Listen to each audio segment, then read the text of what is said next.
Hi dears, welcome back to my channel. അപ്പോൾ ഇന്നത്തേത് ഗോതമ്പ് പൊടി വെച്ചിട്ട് വളരെ എളുപ്പത്തിൽ തയ്യാറാക്കി എടുക്കാൻ പറ്റിയ നല്ല ടേസ്റ്റി ആയിട്ടുള്ള ഒരു പലഹാരത്തിന്റെ റെസിപ്പിയാണ്. നല്ല ക്രിസ്പി ആയിട്ടുള്ള ഒരു പലഹാരം കൂടെയാണ് ട്ടോ ഇത്. എല്ലാവർക്കും നന്നായിട്ട് തന്നെ ഇഷ്ടാവും. ഒരു തവണ നിങ്ങൾ എന്തായാലും ഒന്ന് ട്രൈ ചെയ്ത് നോക്കണം. കുറച്ച് ഗോതമ്പ് പൊടിയും അതിന്റെ കൂടെ തന്നെ നമ്മുടെ വീട്ടിൽ എപ്പോഴും ഉള്ള കുറച്ച് കുഞ്ഞു കുഞ്ഞു ചേരുവകൾ കൂടെ ഉണ്ടെങ്കിൽ നമുക്കിത് വളരെ എളുപ്പത്തിൽ തയ്യാറാക്കി എടുക്കാം ട്ടോ. അപ്പോൾ നമുക്ക് ഇത് എങ്ങനെയാണ് തയ്യാറാക്കുന്നതെന്ന് കണ്ടു നോക്കാം. അതിനു മുമ്പായിട്ട് എൻ്റെ ഈ ഒരു ചാനൽ ആദ്യമായിട്ട് കാണുന്നവരുണ്ടെങ്കിൽ ഒന്ന് സബ്സ്ക്രൈബ് ചെയ്തിട്ട് സപ്പോർട്ട് ചെയ്യണേ. വീഡിയോ കണ്ടുകൊണ്ടിരിക്കുമ്പോൾ നിങ്ങൾക്ക് ഇഷ്ടമാവുകയാണെങ്കിൽ ലൈക്ക് ചെയ്യാനും ഷെയർ ചെയ്യാനും കമൻറ്റ് ചെയ്യാനും ഒന്നും മറക്കരുത്. അപ്പോൾ ഇനി നമുക്ക് ഈ ഒരു റെസിപ്പി എങ്ങനെയാണെന്ന് കണ്ടു നോക്കാം. അപ്പോൾ ഇതിന് വേണ്ടി ഞാനിവിടെ ആദ്യം തന്നെ ഒരു മിക്സിംഗ് ബൗൾ എടുത്ത് വെച്ചിട്ടുണ്ട്. ഇനി നമുക്കതിലേക്ക് ഗോതമ്പ് പൊടി ചേർത്ത് കൊടുക്കാം. അപ്പോൾ ഞാനിവിടെ 1 കപ്പ് ഗോതമ്പ് പൊടി വെച്ചിട്ടാണ് കേട്ടോ അത് തയ്യാറാക്കിയെടുക്കുന്നത്. അപ്പോൾ അതിവിടെ ഈ ഒരു ബൗളിലേക്ക് ചേർത്ത് കൊടുത്തിട്ടുണ്ട്. ഇനി നമുക്ക് ഇതിലേക്ക് ആവശ്യത്തിനുള്ള ഉപ്പ് ചേർത്ത് കൊടുക്കാം. അപ്പോൾ ഒരുപാട് ഉപ്പ് ചേർത്ത് കൊടുക്കരുത്. നമ്മളിതൊരു മധുരപലഹാരമാണ് തയ്യാറാക്കിയെടുക്കുന്നത്. അപ്പോൾ അതിന് വേണ്ടിയിട്ട് കുറച്ച് മാത്രം ചേർത്ത് കൊടുത്താൽ മതി. ഇനി നമുക്കിതിലേക്ക് കുറച്ച് മഞ്ഞൾപ്പൊടി ചേർത്ത് കൊടുക്കണം. അപ്പോൾ അതൊരു കളറിന് വേണ്ടി ചേർത്ത് കൊടുക്കുന്നതാണ്. അപ്പോൾ അതിന് പകരം യെല്ലോ ഫുഡ് കളർ ഉണ്ടെങ്കിൽ അതും ചേർത്ത് കൊടുക്കുക. അപ്പോൾ ഞാനിവിടെ ഒരു 1/4 ടീസ്പൂൺ മഞ്ഞൾപ്പൊടി ചേർത്ത് കൊടുത്തിട്ടുണ്ട്. അപ്പോൾ മഞ്ഞൾപ്പൊടി കൂടി പോകരുത് കേട്ടോ, ഇത്രയും ചേർത്ത് കൊടുത്താൽ മതി. ഇനി ഇതിലേക്ക് ചേർത്ത് കൊടുക്കേണ്ടത് നെയ്യാണ്. അപ്പോൾ നെയ്യ് നിങ്ങളുടെ കയ്യിലില്ലെങ്കിൽ അതിന് പകരം നിങ്ങൾക്ക് സൺഫ്ലവർ ഓയിലോ അതല്ലെങ്കിൽ ഏത് വെജിറ്റബിൾ ഓയിൽ വേണമെങ്കിലും ചേർത്ത് കൊടുക്കാം. അപ്പോൾ ഞാനിവിടെ നെയ്യാണ് ചേർത്ത് കൊടുക്കുന്നത്. അപ്പോൾ ഈ ഒരു സ്പൂണിന് 4 സ്പൂൺ നെയ്യ് ചേർത്ത് കൊടുക്കുന്നുണ്ട്. അപ്പോൾ ഒരു 4 ടീസ്പൂൺ നെയ്യ് മതിയാവും. ഇനി നമുക്ക് കൈ വെച്ചിട്ട് ഇതെല്ലാം കൂടെ നല്ലപോലെ ഒന്ന് മിക്സ് ചെയ്തെടുക്കണം. അപ്പോൾ ഈ ഒരു നെയ്യും മഞ്ഞൾപ്പൊടിയും ഉപ്പൊക്കെ എല്ലായിടത്തും എത്തുന്ന രീതിയിൽ കൈ വെച്ചിട്ട് നല്ലപോലെ ഒന്ന് മിക്സ് ചെയ്ത് കൊടുക്കുക. അപ്പോൾ ഞാനിവിടെ കാണിക്കുന്ന പോലെ നന്നായിട്ട് തന്നെ തിരുമ്മി കുഴച്ചെടുക്കണം. നമ്മൾ പുട്ടുപൊടിയൊക്കെ കുഴച്ചെടുക്കുന്ന പോലെ നല്ലപോലെ ഒന്ന് കുഴച്ചെടുക്കണം. അപ്പോഴാണ് ഈ നെയ്യൊക്കെ എല്ലാ പൊടിയിലും മിക്സ് ആവുള്ളൂ. അപ്പോൾ ഇതുപോലെ കുറച്ച് സമയം നന്നായിട്ടൊന്ന് കുഴച്ചെടുക്കുക. ഇപ്പോൾ ഞാനിതിവിടെ നന്നായിട്ട് മിക്സ് ചെയ്തെടുത്തിട്ടുണ്ട്. ഇതുപോലെ നമ്മൾ പുട്ടിനൊക്കെ പൊടി കുഴച്ചെടുക്കുന്ന പോലെ ആയിട്ടുണ്ട്.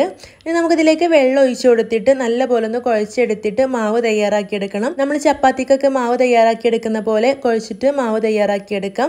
അപ്പോൾ അതിൽ നിന്ന് ഒരുപാട് വെള്ളം ഒഴിച്ചു കൊടുക്കരുത്. നമുക്കിതിലേക്ക് ഒരു 5-6 ടേബിൾ സ്പൂൺ വെള്ളം മതിയാവും. അപ്പോൾ കുറച്ച് വെള്ളം കയ്യിലേക്ക് ഒഴിച്ചിട്ട് ഇതുപോലെ ഒന്ന് ഇങ്ങനെ കുഴച്ച് നോക്കിയിട്ട് ആവശ്യമാണെങ്കിൽ വീണ്ടും ചേർത്ത് കൊടുക്കുക. അങ്ങനെ ഇച്ചിരി ആയിട്ട് ചേർത്ത് കൊടുത്താൽ മതി. അപ്പോൾ ഞാനിവിടെ നന്നായിട്ടൊന്ന് കുഴച്ചെടുക്കട്ടെ. അപ്പോൾ കുറച്ചായിട്ട് വെള്ളം ഇടയ്ക്കിടെ ചേർത്ത് കൊടുക്കുന്നുണ്ട്.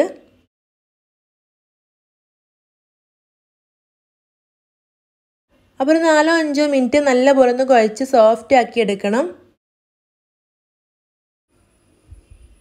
ഇപ്പോൾ ഇവിടെ ഞാൻ കുറച്ച് സമയം നല്ലപോലെ കുഴച്ചെടുത്തിട്ടുണ്ട്. അപ്പോൾ നമ്മുടെ മാവ് ഇവിടെ റെഡി ആയിട്ടുണ്ട്. ഇത് കണ്ടോ, നല്ല സോഫ്റ്റ് ആയിട്ടാണ് കേട്ടോ ഈ ഒരു മാവുള്ളത്. അപ്പോൾ നമുക്കിത് റെസ്റ്റ് ചെയ്യാനായിട്ടൊന്നും വെക്കേണ്ട ആവശ്യമില്ല. നമുക്കിത് മാവ് കുഴച്ചെടുത്ത ഉടനെ തന്നെ തയ്യാറാക്കിയെടുക്കാം.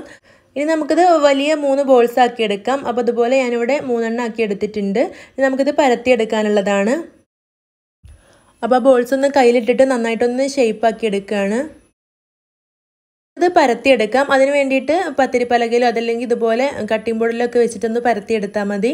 അപ്പോൾ ആദ്യം കുറച്ച് പൊടി തൂവി കൊടുത്തിട്ടാണ് ഇത് പരത്തിയെടുക്കുന്നത്.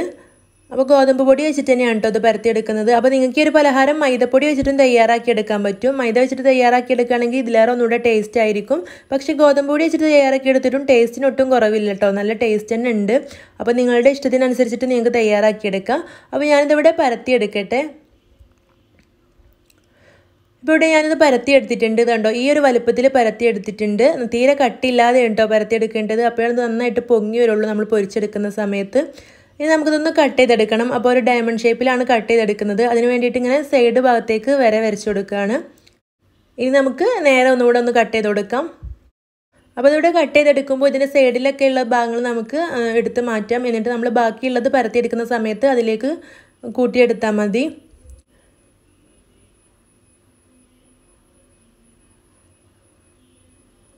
അപ്പോൾ ഇവിടെ മുഴുവനായിട്ടും കട്ട് ചെയ്തെടുത്തിട്ടുണ്ട്. ഇതിൻ്റെ സൈഡിലുള്ളതൊക്കെ ഞാൻ ആ ഒരു മാവിലേക്ക് തന്നെ ചേർത്ത് കൊടുക്കുന്നുണ്ട്.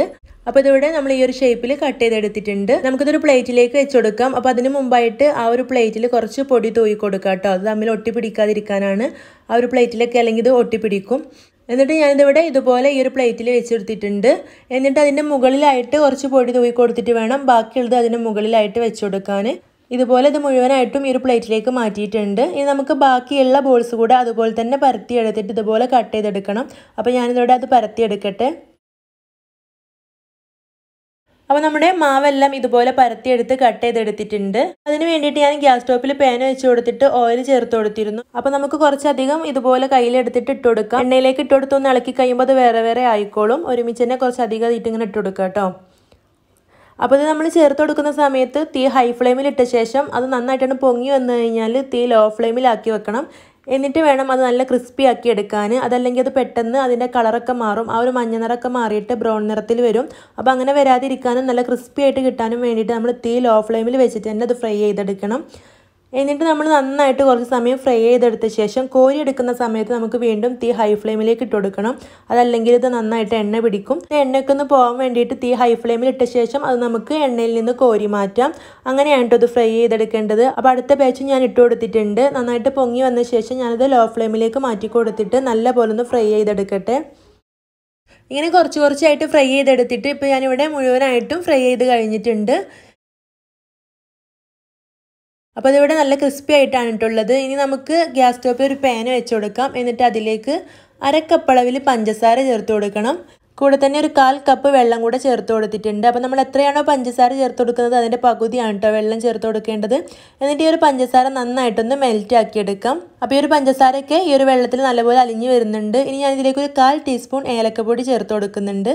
അപ്പോൾ അത് ഓപ്ഷനിലാണ്, നിങ്ങൾക്ക് താല്പര്യം ഉണ്ടെങ്കിൽ മാത്രം ചേർത്ത് കൊടുത്താൽ മതി. എന്നിട്ട് വീണ്ടും നന്നായിട്ട് ഇളക്കി കൊടുത്ത് ഇതൊന്നൊരു ഒറ്റനൂൽ പരുവത്തിലാക്കി എടുക്കണം. അപ്പോൾ ഞാനിവിടെ കുറച്ചധികം സമയം ഇളക്കി കൊടുത്തിട്ട് ഇത് കണ്ടതുപോലെ ഒരു ഒറ്റനൂൽ പരുവായി വന്നിട്ടുണ്ട്. ഈ ഒരു സമയത്ത് നമ്മുടെ ഈ ഒരു സ്നാക്ക് നമുക്ക് ഇതിലേക്ക് ചേർത്ത് കൊടുക്കാം. എന്നിട്ട് നല്ലപോലെ ഒന്ന് ഇളക്കി കൊടുക്കാം. അപ്പോൾ ഈ ഇളക്കി കൊടുക്കുമ്പോൾ നന്നായിട്ട് ശ്രദ്ധിക്കണം. നല്ല ക്രിസ്പി ആയതുകൊണ്ട് ഇത് പെട്ടെന്ന് പൊടിഞ്ഞു പോകും. പതുക്കെ പതുക്കെ വേണം ഇളക്കി കൊടുക്കാൻ. അപ്പോൾ ഫ്ലെയിം ഓഫ് ആക്കിയിട്ട് പതുക്കെ പതുക്കെ ഇളക്കി കൊടുക്കുക കേട്ടോ. കുറച്ച് സമയം ഇങ്ങനെ ഇളക്കി കൊടുക്കുമ്പോൾ ഇതിൻ്റെ പഞ്ചസാര എല്ലാം ഇതിൻ്റെ മുകളിലായിട്ട് ഇങ്ങനെ പൊടി പൊടിയായിട്ട് കോട്ടായ രീതിയിൽ നമുക്ക് കാണാൻ പറ്റും. ആ ഒരു സമയത്ത് നമുക്കിത് വേറൊരു പ്ലേറ്റിലേക്ക് മാറ്റി കൊടുക്കാം. അപ്പോൾ നമ്മുടെ ടേസ്റ്റി ആയിട്ടുള്ള ഈ ഒരു സ്നാക്ക് ഇവിടെ റെഡി ആയിട്ടുണ്ട്. അപ്പോൾ നമുക്കിത് ബേക്കറിയിൽ നിന്നൊക്കെ വാങ്ങാൻ കിട്ടാറുണ്ടല്ലോ, അതുപോലെ തന്നെ പെർഫെക്റ്റ് ആയിട്ട് നമുക്ക് വീട്ടിലും തയ്യാറാക്കി എടുക്കാൻ പറ്റും. നല്ല ക്രിസ്പിയാണ്. അപ്പോൾ നിങ്ങൾ എന്തായാലും ഒരു തവണ ട്രൈ ചെയ്ത് നോക്കണം കേട്ടോ. എന്നിട്ട് നിങ്ങളുടെ അഭിപ്രായം എല്ലാം കമൻ്റ് ആയിട്ട് അറിയിക്കണം. അപ്പോൾ ഈ റെസിപ്പി ഇഷ്ടമായിട്ടുണ്ടെങ്കിൽ മറക്കാതെ ഒന്ന് ലൈക്ക് ചെയ്യണം. നിങ്ങളുടെ ഫ്രണ്ട്സിനും റിലേറ്റീവ്സിനും ഒക്കെ ഒന്ന് ഷെയർ ചെയ്ത് കൊടുക്കണം കേട്ടോ. അപ്പോൾ ഇനിയും ഇതുപോലുള്ള നല്ല നല്ല വീഡിയോസായിട്ട് നമുക്ക് വീണ്ടും കാണാം. താങ്ക്